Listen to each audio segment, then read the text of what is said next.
Ketua Komisi Penyiaran Indonesia Daerah Sumatera Selatan meminta media konvensional TV dan radio harus siap bersaing dengan media baru, terutama media sosial yang sering menimbulkan berita hoax, sehingga harus diimbangi oleh media konvensional. Dengan tema membangun model siaran TV dan radio di tengah persaingan media baru, Komisi Penyiaran Indonesia Daerah Sumatera Selatan menggelar evaluasi isi siaran televisi dan radio di Sumatera Selatan yang diselenggarakan di Aula Stisipol Candar di Muka, Palembang pada Kamis 20 Desember 2023. Disampaikan oleh Herfriadi, Ketua Komisi Penyiaran Indonesia Daerah Sumatera Selatan.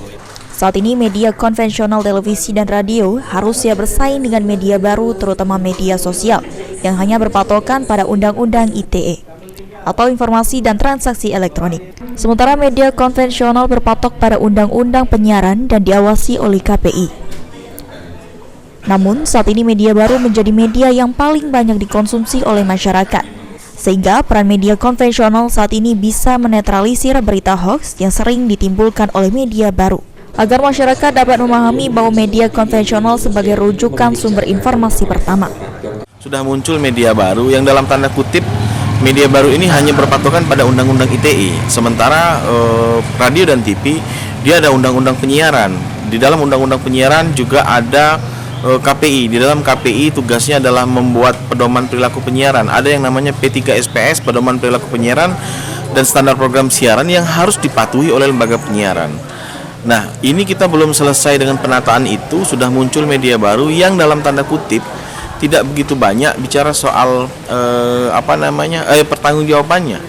Karena kan media baru ini kan media sosial kan lebih ke personal.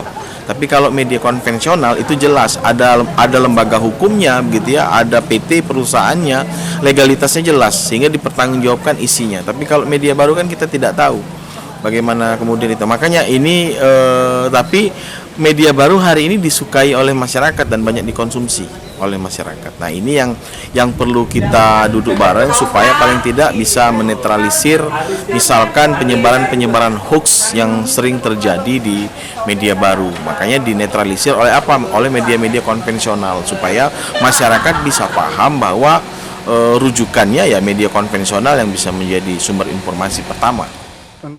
Ditambahkan Herfriadi, saat ini KPI Daerah Sumatera Selatan mengawasi sebanyak 110 media penyiaran. Terdiri dari media penyiaran publik, lembaga penyiaran swasta, lembaga penyiaran komunitas, dan media penyiaran berlangganan.